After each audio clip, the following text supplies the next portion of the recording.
Welcome into the Command Center podcast. I'm Logan Paulson here with Fred Smoot and Santana Moss. Yep. And we got an update. You need to put some respect on my name. We got an update.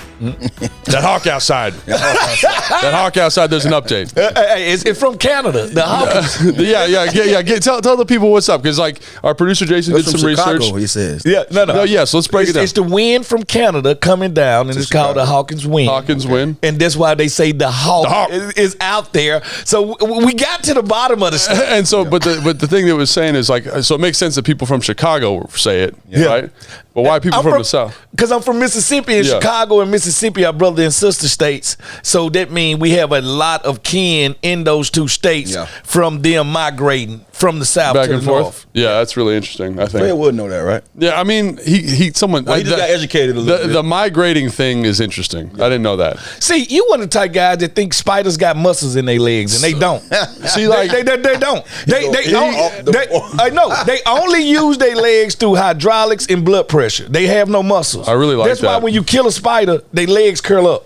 Because their blood pressure. Because they have no muscle. It's only through blood vessels. Man, I ain't worrying about no spiders. We need to stay away from cheetahs and ducks. I learned something today. I just like that he knew that. Yeah. I don't even know if that's true. I don't know if that's true. It's true, dude. I don't know if it's true, but I like that I like the hypothesis. I like that is a thing. So let me ask you this. Why you think if you kill a spider, why do the legs curl up? Well, I know people go rigor mortis, right? Because there's no blood flow. They go stiff. Yeah, they go stiff, right? Because they got muscles. So I thought it was like a similar action, potentially. Well, they have no muscles. That's why it draws up. Because the blood pressure dies after they die. So once the blood pressure is gone, the legs curl up because they actually move by hydraulics. But I wonder if they only curl up when they're like kind of scrushed, because then the pressure in the body decreases. Because if you see just a dead spider, they'll look dead. Not really. Yeah, right. You've never really seen a dead spider just look dead. Google, I was going to fact check. Hey, listen. At the end of the day, no, that's why they always curl up, because they are fully functional through blood pressure. Jason, do you have 30 seconds? I'm going to read the read. Can you just get on your phone here? I'll give you my phone. You can look it up. Spiders have in their muscles. Legs. Thank you. No, right. they blood pressure, hydraulics. All right. Just a reminder, we are brought to you by Bet365. At Bet365, we don't do ordinary. We believe every sport should be epic. Right now, new customers can choose between two offers when they open an account at Bet365. Use the QR code, which is there somewhere, to sign up, deposit $10, and choose between either. First bet safety net offer by placing a bet up to $1,000, and if your qualifying bet loses, you receive a match refund in bonus bets. Or bet and get offer and place a bet of $5 or more and get $150 in bonus bets. Whatever the sport, whatever the moment, it's never ordinary at Bet365, official sports betting partner of the Washington Commanders. What's up with that disclaimer, Fred? You must be 21 plus and physically located in Virginia. Please gamble responsibly. If you are someone you know has a gambling problem and wants help, call 1-800-GAMBLER. That's pretty good. Pretty smooth. Pretty smooth. I love how, like, when he says the disclaimer, he goes, okay, yep, and he kind of like gets himself in like a get ready. Get that old pickup truck moving right quick. So while Jason's looking up the spiders, you got the spiders, Jason? Yeah, okay, he's texting to me. Why would y'all dudes are so? I mean, that's the thing, man. You know enough to be dangerous, right? You can say something at a cocktail party, and I'm like, that's that, and I look it up, and it's true. And then other times you'll say something, Jason. Oh no, yes. Fat Thor. Okay, we just had almost a catastrophe. Jason saved it though. Good job. And then there's other times you say something, I'm like, no way is that true. Yeah. And then I'm right usually. Well, guess what? This is true. This is true. All right, so anybody that know a raptophobia, anything with spiders and stuff like that, insects. Arachnophobia? There are muscles inside the exoskeleton that pull and flex the legs and bend them inward. What the hell, Fred? All right. Hold up. What? You know what? This is what I've noticed about him. When you look up information, he only looks it up. There are no exterior muscles because they have an exoskeleton, meaning that their skeleton's outside of their muscles. Yes. But there has to be some type of action, some type of lever. Right, let me look at my fun facts. Hey, we're going to talk about this skeleton. Which means there are no muscular. All right. What does that say? Spiders do not have muscles in their legs. They extend them using a system of hydraulics powered by blood pressure. This is on Instagram. By the way. that's from a fact. This is from Wall Street Journal, the one that Jason sent me. And we listen to Wall Street. They didn't had us in a couple depressions that we couldn't get out of. He ain't lying. I think it's probably a little bit of both. But all right. Exoskeletons, non-exoskeletons, muscles, hydraulics. By the way, you see how quick he found that? Yeah. So he saw that. He had it this morning. He was like on the way in. No. I follow like most of my Instagram stuff is I'm following like science and facts and stuff. That's why you come in here with all that stuff. Like I love knowledge. Like you should love knowledge, and if you got a cup of Joseph, it make it feel that much better. All right. Well, so to promote knowledge. All right. We got to recap this Dolphins game. Yeah. And Dolphins. What did you learn from this? Dolphins do have muscles. They do not have exoskeletons. They are mammals. Fun facts all right there. And they do have milk. Yeah, and that's what make them mammals. I know, but that's a weird thing to think about, though. Dolphins, whales milk? with milk. Well, you drink cow's milk. It's in the salt water. You're a human being that drinks another animal's milk. It's good macros, bro. All right. So let's talk about it. High-level thoughts. Who wants to start? High level head. What can I say that ain't already been said about skeletons? They are what we thought they were. Listen, the first thing all of us agreed on was we cannot let these dudes get the big splash play. Mm-hmm. And they started off the game with splash plays. They did? After splash play. You're not stopping the Dolphins that way. We said make them earn it the hard way. Yeah. You brought some up. We did kind of hinder them in the running game. Yeah. All right? Because the passing game, you got to stop it first. Yeah. Make them one-dimensional, and we did not make them one-dimensional. And once they got up, ain't no coming back. They used to. They front runners. They played with the lead. Yeah, it's hard to wrap my head around how or why we the team that seems to allow everybody that we know who can beat us. It's always the same guy. It's like it can be the Tyreek on this team. AJ Brown yeah. on the Eagles. Yeah. Whoever that number one guy is, we find a way to put the least likely guy on him. Yeah. And so he can go out there and perform and have a fantasy day. You know what I mean? One of the all-time fantasy days. So that bothers me more than anything. But, overall, if you had to give me my opinion, we fought. We showed that we had a little fight. But you're never going to be good enough to go out there and compete with a team that are able to take advantage of things that we don't take advantage of. You know, we're watching some of them plays with you. When you have a young quarterback like Sam, and he's growing and he's learning on the job, it's hard to go up against a team like the Dolphins who just they ready to win. They're going to throw it up there and say, guess what? Stop us. Yeah. At the end of the day, and I just feel like we didn't have enough dog in that fight. You feel me? Yeah. I think so. First off, I totally agree about the explosive plays. I totally agree about the offensive and defensive maturity. I will say, when you watch the All-22, so I was up late last night watching film. That's how you do. Yeah, watch the defense, watch the offense. Offense was a little bit disappointing. We'll talk about that in a second. Defensively, this was maybe the best game they've played in a couple of weeks. And now, what I mean by that That's bad. is yeah, I'm with you. But like the linebackers matching concepts, the linebackers playing instinctive, the linebackers reading quarterback's eyes, secondary guys matching concepts pretty well. Like on the whole, like if you just said, hey, if I just showed you clips, just like pulled a cut up and said, hey, these are some plays, you'd be like, dang, that's pretty good, man. They're fitting runs with 6-man boxes, 7-man boxes. They're lighting the run. They did very good with the run into the fourth quarter because they're in cover 2 the whole time. They're trying to play coverage, and then all of a sudden it's like, well, why did they lose 47 or whatever, the 45 to 15? And then I say, oh wait, here's these 4 plays real quick. Thank you. And then it's like you get an explosive play to Tyreek Hill. They only played 1 snap of man the entire game and paid the price. And it was that play. Mm-hmm. It was a touchdown. And according to John Keim, who is really dialed in on stuff, my guy. He said, there was an adjustment that wasn't made defensively. Kind of, and again, that's one of those things where you say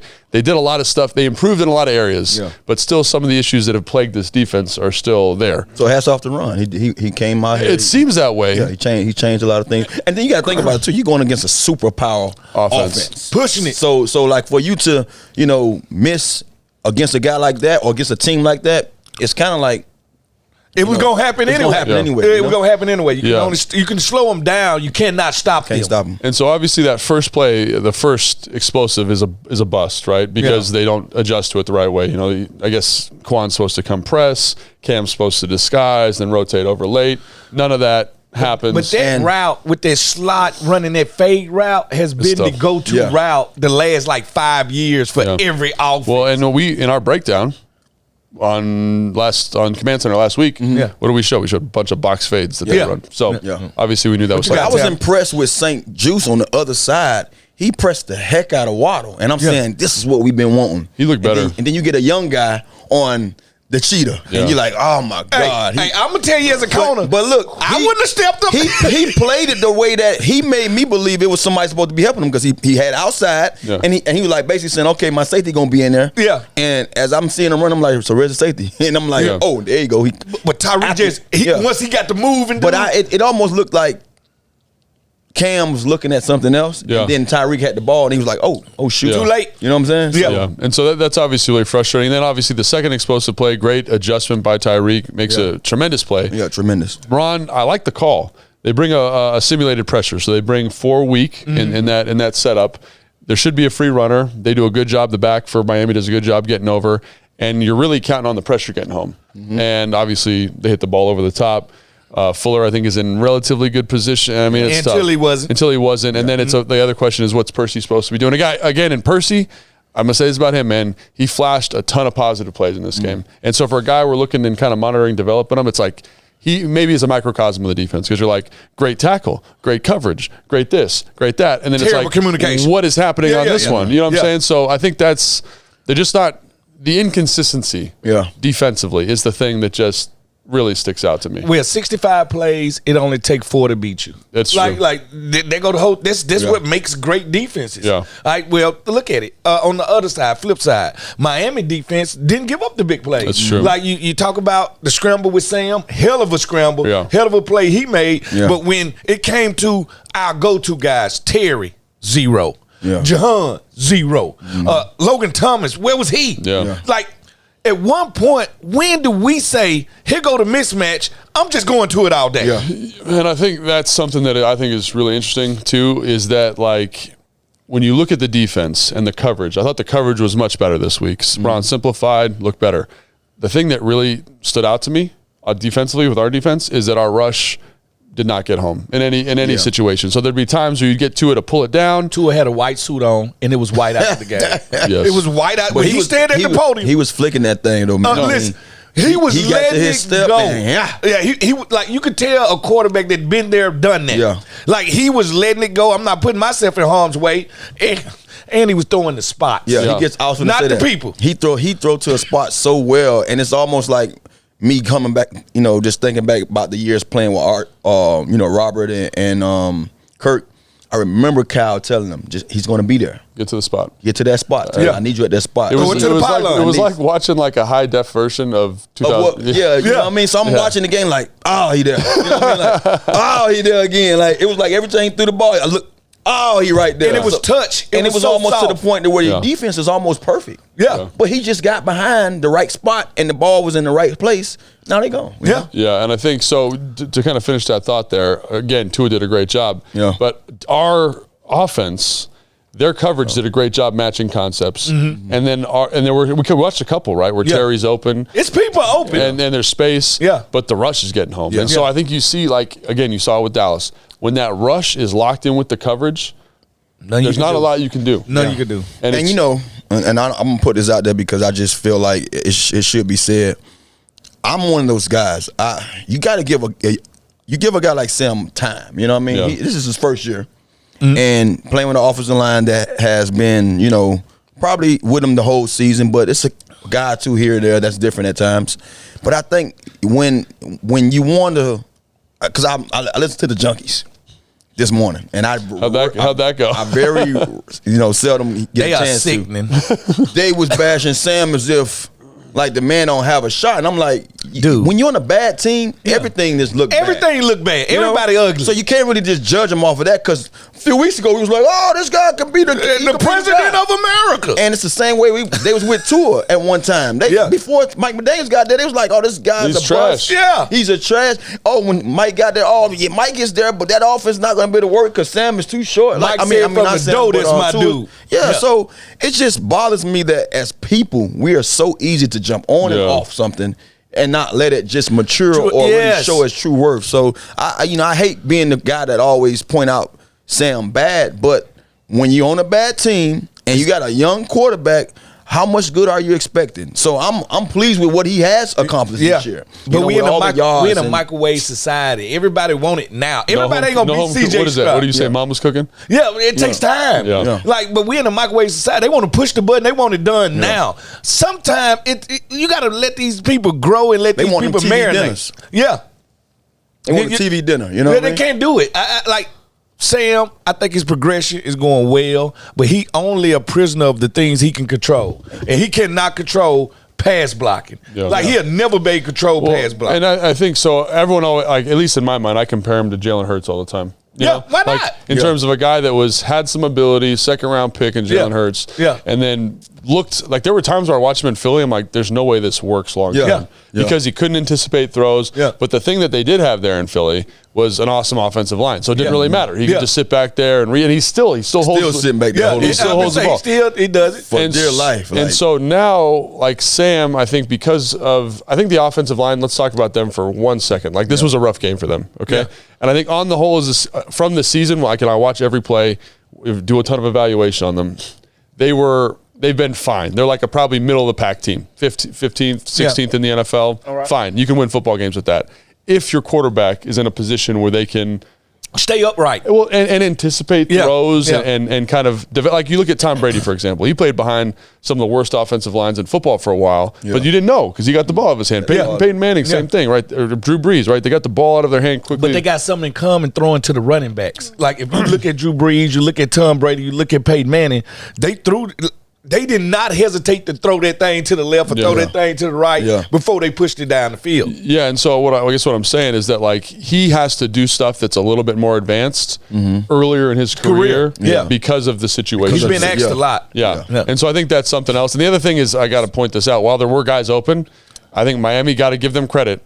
They matched stuff really, really well. First of all, we talking about Jalen Ramsey, and we talking about Isaiah Howard. Like we talking about two of the best corners in the league. Yeah, but beyond them guys, the safeties and the linebacker play was exceptional. Baker was all over the field, everywhere. I mean, every time you saw a guy in a zone or in a lane, you saw someone else like, oh, I got him. You know what I mean? Oh, that's my guy. You know, it's like you're watching somebody that's like, man, they just knew every move to your. To that chessboard. Like, I mean, they play that cover 3 match, cover 4 match, and I think that's how we were looking. Honestly, there were times watching this year where that's how we were looking the second half of last year in terms of matching concepts really well. We was on one last year in the secondary, and that's why it's so awful watching it this year. Because at one point this year, because you're like, one guy has been missing from that that defense last year, as far as in the secondary. One or two guys, but one guy, primarily, and we look this off, you know what I'm saying? Yeah, and I think it's it's a communication issue potentially, and obviously very tough game. But I do think there were some positive things. I thought B-Rob had a B-Rob game, played well, ran hard. To the hamstring. Yeah, and then so hopefully he gets right because he's been a bright spot for this offense. No doubt. I think that's going to do it on that game. Thank God. Right. I have to give him the props. Me and Tanner was talking yesterday during the game, and I said, and Tanner was like, "Nah, they ain't always been like that." I was like, you know what? Those Dolphin unis, could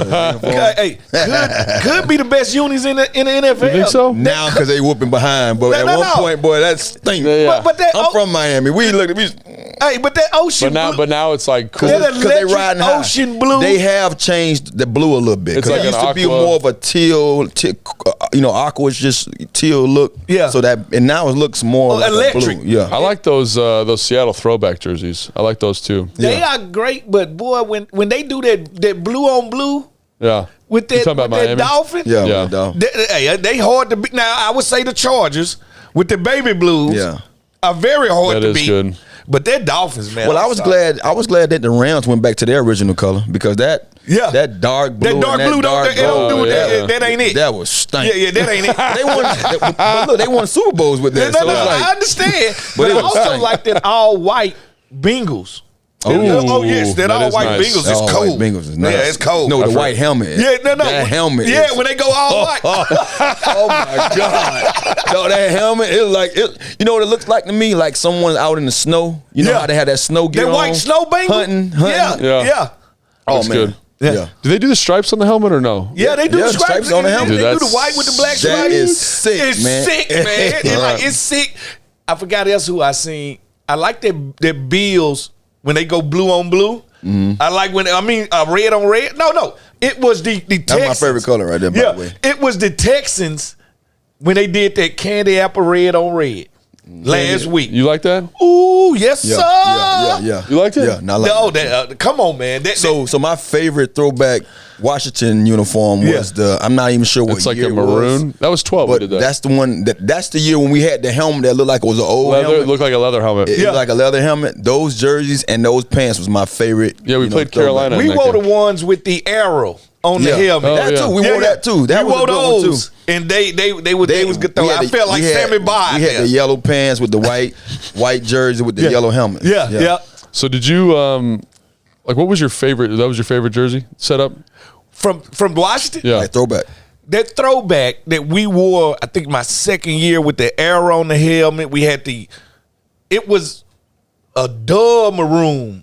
Burgundy. Oh, I know what you're talking about. You know what I'm saying? Yeah, I know what you're Yeah, it was a dub burgundy, and I felt like they was fresh. Yeah, that was nice too. I remember that because y'all had a dull burgundy and a dull yellow pants. A dull yellow. It wasn't nothing explosive about it. And you had a stripe on these pants. On the side. So the pants that I'm talking about, they was more brownish. Yeah. You know what I mean? those. But we didn't have a stripe. Yeah. You know what I mean? But we had a dark burgundy jersey. Yeah. And we had that brownish throwback looking helmet. Yeah. Like it was a leather helmet. So Leatherhead. yeah. I don't even remember half the jerseys I wore because fashion is not my thing. I'm gonna say you never look good in your uniform. In my life. Never really, look good in your uniform. in my clothes. Like even when you dress every day, you look regular. All right, and just a reminder, we are brought to you by Bet365. At Bet365, we don't do ordinary. We believe every sport should be epic. That's why we offer an NFL early payout offer. Wow, got through that one. Hey, it's fine. Get your straight bets paid out or parlay selections marked as winner when your team goes up by 17 points, regardless of whether the opponent comes back to win the game.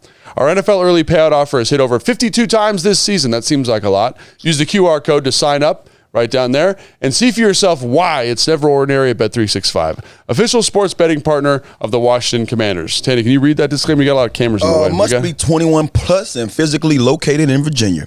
Please gamble responsibly. If you or someone you know has a gambling problem and wants help, call 1-800-GAMBLER. That was kind of Vanna White-ish. Price is Right. Why is it Vanna White? Hey, Fred just wanted to throw something. I know, he just made up But at like the same that time, classic. we ain't, I got that repellent for Fred. I don't listen to none he talking You got to about. get used to Fred because Fred's gonna always come at you but with something. he want to throw hate, you know. It's like Brian when you call him BH, and it really bothers him. It's like at some point You can tell it bothers him. He's got to let it go. You can tell it bothers him. That's why I like it because it irritates. I know him. that's so messed up. Because guess what? If you got to have thick skin to be in the locker room. Yeah. You got to just to be around you, man. That's why I don't even pay him no mind when he talk that to me. He doesn't really talk to you though. Yeah, all the because he time. respects you. Yeah. Probably because you burned his ass. Hey, listen. I respect all of y'all. Yeah. I always tell people this because people like to talk trash about football players, and I always say this: the 53rd person on that roster is part of the 1% in this world that plays a game that can't nobody else play. Yeah. So I respect people in a different way. Yeah. So even a player that don't nobody even remember, Florida State fullback Uncle Willie's son. That's what I named him. I respect him. He ain't make the roster. That's what people say. Like, oh, like we could, we could. Like the best college team could beat the worst NFL team. I'm Never. Like, Dude, are you crazy? You don't even know that like the dude on practice squad is an absolute We'll work you. dog. I got this. I went to my buddy, my roommate, and when I first moved out here, this was like 2011, 2012, something like that. Yeah. He was in like a flag league, and he was like, "Oh, you want to come out and play?" And I was like, "I don't know if I should play. I don't want to get hurt." And he was like, "Oh, it'll be fun." So I kind of went out just to mess around, but I started playing. And after the game, they were like, man, like, you're so fast. You run such good routes. Like, how does anyone? And I'm like, bro, you know, I'm like the worst route runner in the NFL. And so people don't know. It's like they think, you know what I'm saying, though, Tanner? It's like they're talking all this shit about, hey, Logan, you're trash. And I was routing dudes. Logan was like that man. It's just like when you go to the gym, the LA Fitness, and the dude that's on the bench come in, the basketball player, and score 40 on us. Dude, I got a real story. Yeah. I'm in LA Fitness, you know, and sometimes you're just not noticeable. Yeah. And now, so I go to the one up here, and sometimes when I'm, you know, back in Miami, I go in the one in Miami. So I'm in Miami, and I'm over there, and I do everything dumbbell, especially upper body. So I have like 80 pounders dumbbell. Oh. And so I'm doing the bench. Showing out. I'm doing the bench, and I get a guy. So as I'm laying back on the bench, I'm like, what's going on? So you know me, let me hear me finish, because I don't want this guy just standing over me. Yeah. So the guy waits till I get finished, and I get up. He said, hey, can you come spot me over here? So I was like, why you come pick me out of everybody? Because you're the strong guy. You're the strong guy. He said, man, you are throwing those, man. How old are you? Are you like 20-something?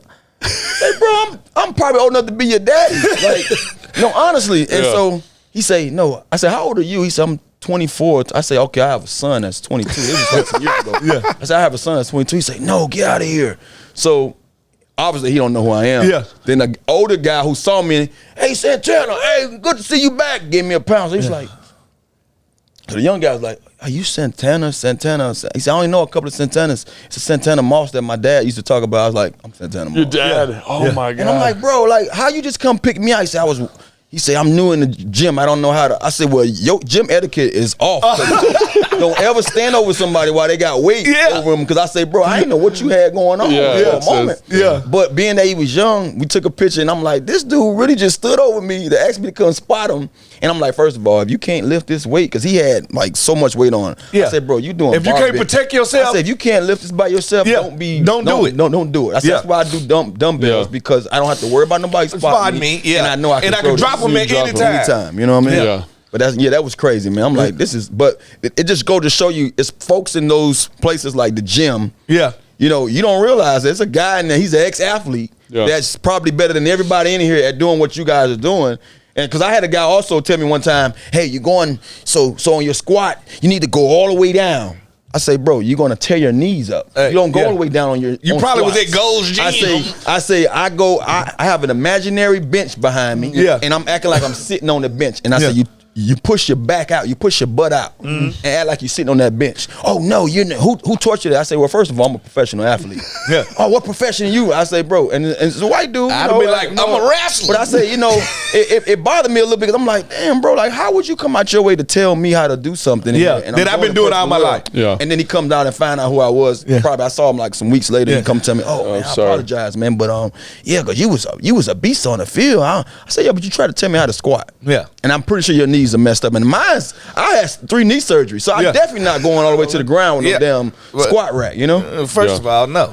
That's not going to work. Me and weights don't get along. It's weird, though, because, like, you're actually kind of like if I didn't know you, if I saw you just walking around, I'd be like, oh, he's kind of jacked. He must go to the gym. But you just genetically. No. I look like a bag. Wrong. Fred looked like that when he played football. I know, he looks Fred skinny. like a pencil. I was so skinny. So now, like, his fat is just, distributed through, like, certain layers of his body that make him look like he buff a little bit. Because he ain't. Like, Fred got fat and it didn't go to his gut. It went like, oh, I'm going to give him a bicep. Oh, I'm going to give him a trap. Hey, I finally looked like a football player. Because when I played football, I looked like a basketball player. I was skinny. Very skinny. Because I look at him and I be like, damn, Fred, like you doing some push-ups or something. But it's just fat. That's it. I'm going to go in these different areas. This soft fat. Soft fat? Yeah, soft fat. It's different than brown hard fat. All right, let's get to moving forward here, guys. All right, that's our next segment. And this segment is presented by Northwest Federal Credit Union, the official credit union of the Washington Commanders. Stop searching. Go Northwest. Check out nwfcu.org/Washington to see how easy it is to join and how Northwest can help make your money work for you. Stop by a branch or visit nwfcu.org/Washington today. those letters Yeah. like are hell with my dyslexia. Yeah, oh my gosh, it's tough. Anyway, so let's talk about this. Still 4 games left to play. Yeah. 3 against teams that are plus 500. What do you want to see the rest of the way? I've got a couple things here. Yeah. Right. Let's start with Ron Rivera and the coaching staff. Yeah. What do you want to see from them coming in the home stretch here? Fight. I mean, honestly, man, look, it was crazy. I was talking to Jackie the other day in the suite, Sean Taylor's daughter. Oh, yeah. And she asked the question, and it's crazy because, you get kids that, she's an athlete. Yeah. And we watching the game. Volleyball, right? She was disgusted. She's going to, she got a scholarship. North Carolina. She's going to be a Tar Heel next year. But she asked the question, she's like, man, it's crazy, man. Like, every game I'm here, we kind of like, losing. And she like, what do the players have to, play for? And I was like, I'm glad you said that. I say, well, their livelihoods. And my mom was immediately say, this is a job. And it clicked. She's a kid. She's not realizing this is a job. So I'm like, you got to understand something. I say, Jackie, don't get me wrong. As a player, we all have the same mindset coming into the season. You want to win the Super Bowl. You want to win the championship. This is what we prepare for in the offseason. I say, but it gets a couple of games in through the season where you knew where you at. You know where you at. Every individual player know their team's faith before that team really has met their faith. And so you kind of say to yourself, then, regardless of what's going on, I'm still playing as if I'm trying to give my team a chance to win that championship, but I'm winning an individual championship. That individual championship is the one to keep my job, or 2 to get the stats that I want, or 3 to get the accolades that come with all those things. You know what I mean? So that's what I explained to her, and I'm like, at the end of the day, it's crazy as it is. I listened to Michael Irvin say something the other day about his number and not wanting to be retired. Yeah. He was like, because every time a guy catch the ball, they say thinking about me. They thinking about Mike Irvin. Every time they drop the ball, they say Mike Irvin really caught it. So basically, always getting his flowers. I'm riding into the stadium. And I'm listening to 106.7. The fan. You're on there, so I'm always getting it right before you come on. And I think it was Sheen, one of those guys. Kevin Sheen. Sheen was on, and he said he had a recording of Paulson Grant talking about the different things that he's been a part of watching his team. Yeah. And the first thing he said, they asked him like, so what players stick out that been on teams like this that had nothing to fight for? And the first thing he said was, well, Santana was the guy that, and I'm like, I'm listening, I'm like, that's why we play the way we play, because we want to always be remembered for going out there and laying on the line. And no matter what, do your job. The outcome, you know what I'm saying? So I would say what I want from the coaching staff is a youth movement. I don't believe in losing old.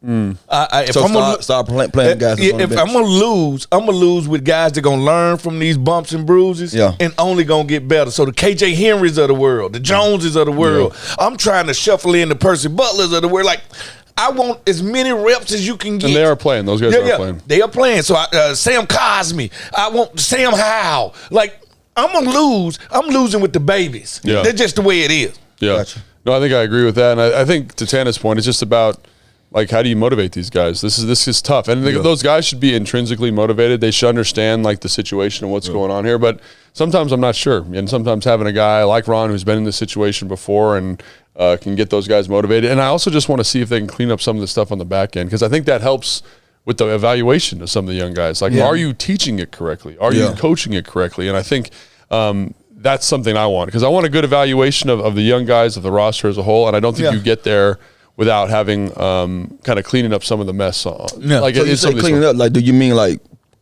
cleaning up the coaching? I think just making sure making sure allowing guys to play fast. Gotcha. Because, like, there was moments in this game, quite honestly, against Miami, where I was like, this is the best I've seen Cody Barton play. Wow. Like, this is the best he's matched concepts. This is the best vision he's played with. This is the guy that when we brought him in from Seattle, this is who you thought we were going to get. Well, that's one, and to your point is, that's why Moran said he want to simplify things on the defensive side. So, so basically we need to tell the viewers and listeners, like, okay, so don't judge them yet by wins or losses. Not even by wins or losses, or by that last week game, because you got to think, playing against a superpower offense in the Miami Dolphins, and the coordinator been there 6 days, and you got Ron just coming in. So give Ron a chance to really show what this defense can do when with it being simplified, and now playing I can't say a basic offense, but an offense that's more normal. Like bingo. Because like when you got guys like Tyreek Hill's cheating, like you can't really cheat code and A-Chain, cheat code, like the whole damn Moisture, team. all those guys. Cheat code.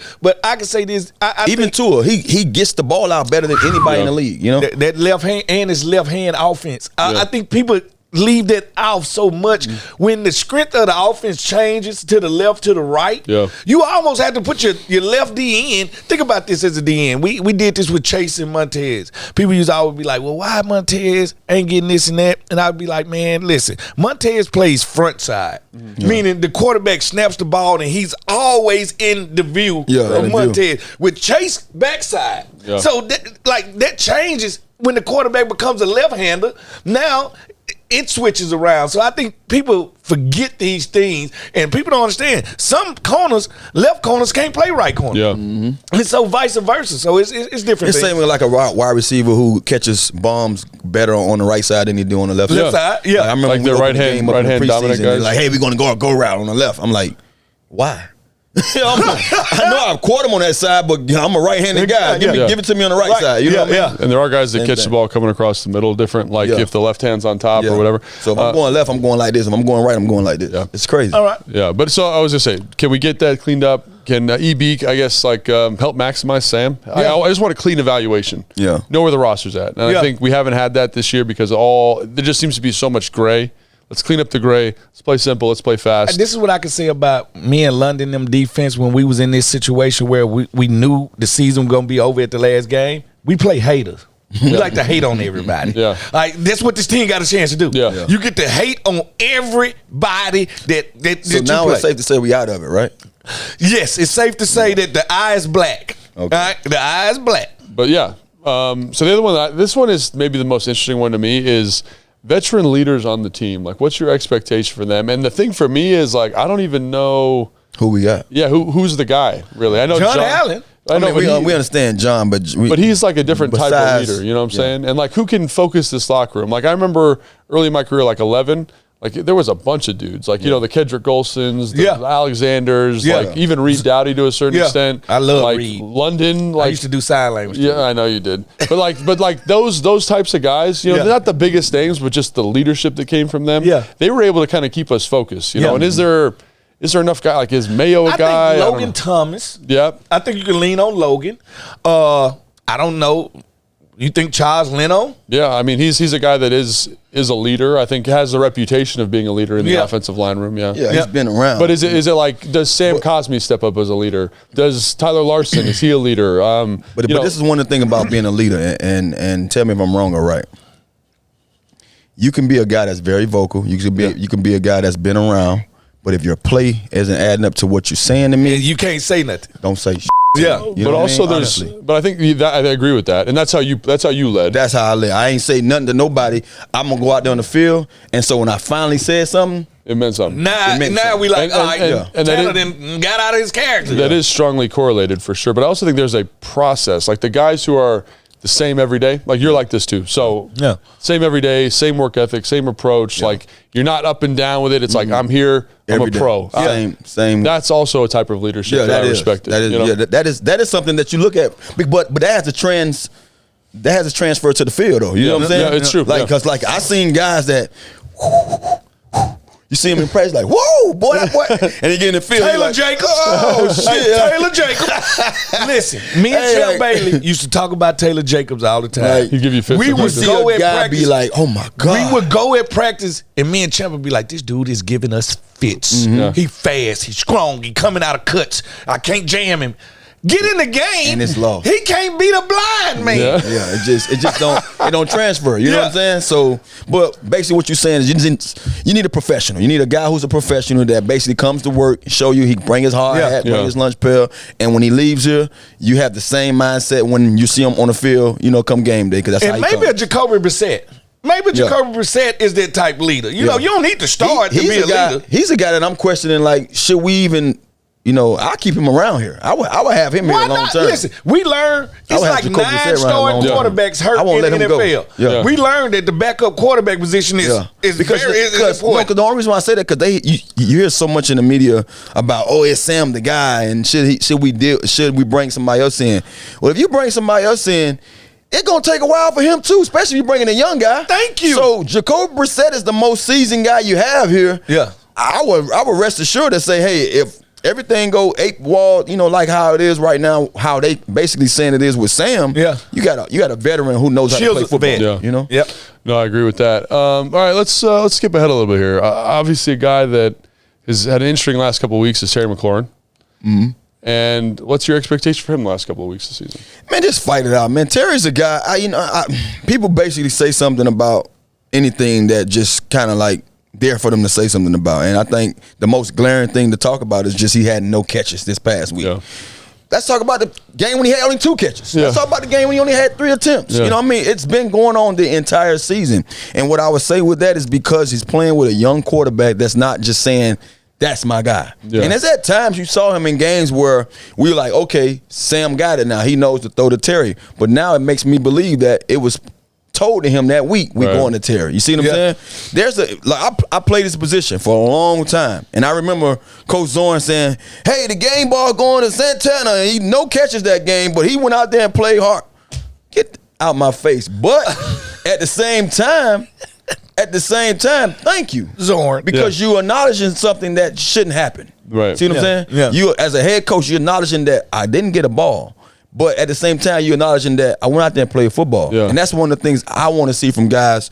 Hey, we in a different world. Back then, you can do that. Now, it's all about stats. It's all about because these offenses are so high-powered that they're throwing the ball to everybody. But when it comes to a guy like Terry, the number of what he's being paid is always talked about now.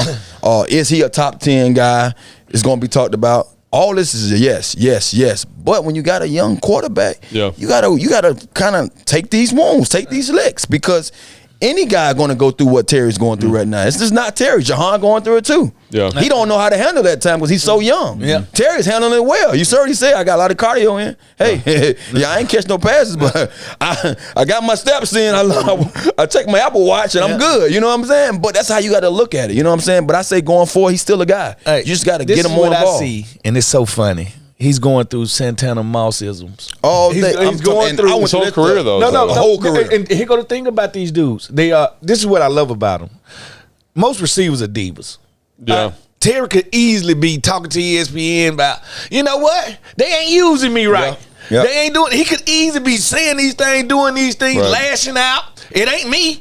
I'm worth $80 million. They just won't throw me the ball. He refused to do it. Yep. Like Santana was the same way. And sometimes it hurts them. Yeah. Sometimes it helps them. But when it comes to that locker room, we appreciate them. Mm-hmm. We appreciate them for not being the jerk, not being the diva. So what I got to say for Terry, just keep on chopping wood, dude. Yep. Yeah. Keep on chopping wood. I think that's good and I only spoke out once about not getting the ball, and it wasn't even here. It was in New York, and I was young. And only reason why I spoke out because I was forced into a corner. You know how like that, like you push that person into a corner and think he can't fight, and he come out and knock out 2 of y'all, and then the other ones run. Yeah. That was me, and it wasn't really like in that sense, but that's how I felt. I come from out of walkthrough and I sit in my locker and I'm like, well, damn, get all this attention for the day. Yeah, I haven't had this since my first year coming here, and they like, so what do you feel? How do you feel about what coach had to say? So I'm like, what you mean? What coach said? And I find out to the grapevine from ESPN that Herm Edwards said that, the order to get our offense back to where we need to be at, our run out the catch guy needs to start showing he can run out the catch. Yeah. So I'm like, damn, that was like a low blow. He ain't had to say no names because there's no other guy on this roster that can run out the catch. So I just thought about a pause. I said, well, he didn't say my name, so should I even be offended? And I'm like, nah, I'm offended because no, honestly, I'm hurt. I'm a receiver that know what I'm going through. Yeah. So let me take you back. The year prior to that, I just had 1,000-something yards. I had 1,100 yards. My first, 1,000-yard season. My second year playing for them. My third year in the league. And the next year, you brought in Justin McCarron, which I love. He was a great receiver from Tennessee. Yeah, I remember. But you made him number one. Now, I just had 1,000 yards. You brought in a guy who haven't had 1,000 yards on his team ever, and brought him in to be a number one on this team. Yeah. And then you say it's funny when that happens. You run the catch guy need to perform more. And at that point, I wasn't getting the ball. So I just thought about it, and I didn't throw nobody on the bus. I didn't say no names. I say, well, maybe if that's what he want, I need to line up at quarterback, hike the ball to myself, and take off. Because that's the only way I'm going to get the ball going. And I goes to practice that day, and Herm, I love Herm. Yeah. He say, all right now, you asked for it. We got to give it to you. So I'm like, bet, coach. We going to the game. Seattle comes to Giant Stadium. Right. You know, I'm playing with the Jets. First half, we going to halftime. I have 75 yards. Look this up. I'm spot on. I have 75 yards and 2 TDs. That's not a bad day. Second half, they throw me no balls, and we lose the game. So that's what I'm saying. He's still kind of upset about it. No, he's still salty. No, I'm not salty. I'm bringing back to your point. Bring back to your point about speaking up. When I need to. That's why I wasn't a diva. I'm not going to speak about it unless I'm forced in that corner to speak about it. But as a professional, as a guy that you know, I'm on your team. You watching film. Give me a chance. Just give me a chance. I'm not saying throw to me all the time. When I'm open or when I'm one-on-one, throw the ball up. I got to come down with it. And so I think, like, can he keep his nose to the grindstone? Can he keep making plays? That's who he is. Can he make plays with limited opportunities? Can he make those plays? We saw a couple in the Miami game, right, where he should have got the ball. Protection wasn't there. Sam didn't get there. There's adversity for him the last couple of weeks. So, just keep your nose to the stone. Put it like this. The cornerback for the Dallas, Bland, should not have more touchdowns than Terry. That is true. I'm just going to keep it real. What they throwing at us? They throwing at him, so if he picking it up, he better score with it. That's one thing I can say about him. Because you watched the other day, they threw at him a whole heap of time. They had to change the guy he was sticking and say, I put him over there. Maybe you get a pick over there. He ended that thing with a pick. Got a pick. Nobody cares. All right, just a reminder, at Bet365, we do not do ordinary. We believe every sport should be epic. Right now, new customers can choose between 2 offers when they open an account at Bet365. Use the QR code to sign up, deposit 10, and choose between either First Bet Safety Net offer by placing a bet up to $1,000, and if your qualifying bet loses, you receive a match refund in bonus bets. Or Bet and Get. Offer and place a bet of 5 or more and get 150 in bonus bets. Whatever the sport, whatever the moment, it's never ordinary at Bet365, official sports betting partner of the Washington Commanders. Must be 21 plus and physically located in Virginia. Please gamble responsibly. If you or someone you know has a gambling problem and wants help, call 1-800-GAMBLER. Hey, let me ask you something. I know you are a man of the Lord. You never drunk. Why you had to start with that? Because you about to ask me about gambling or something. Have you ever placed a gamble in your life? Have you gambled on? Have you ever shot dice with your the teammates? Nah. Boo-ray. So let me just say this. Spades. I never got into cards because I could never remember the rules of cards. You know what I'm saying? Like, it'd be like, oh, we're playing like spades. Whatever, spades, we're playing Hold'em, and I'm just like, I didn't want to invest the time into it. And plus, when I was on the team, I was priced out of a lot of gambling markets on the thing. Let me just say that. I didn't have a lot of cash to be throwing around. So there's that. But just a reminder, we have a special podcast coming up. Yeah, we do. Who, you know what it is? Tell me. Were you paying attention to the production meeting? Not really. No, I know what it's called. For Hall of Fame. Hall of Famer. London Fletcher, and I just think it's so important, man. What we do is we so caught up in the now, we forget the past. Yeah. And I think we got to remember, we got 3-4 people on deck, from Brian Mitchell to Joe Jacoby, that London Fletcher, that need that attention, and they ain't play for the Commanders. They played for the old name of the team. So if you want to cherish that memory, that's a great point. Put them where they should be at. Yeah, and so that'll be on Monday in the bye week, and I'm excited to talk to Fletch because I can't wait to hear what we're gonna have him tell a whole bunch of stories about himself, talk about his career a little bit. Let him, and then Fred, you're presenting the case at Canton, right? Yeah, like you're reading the portfolio, the dossier. Listen, I got all the facts. All right?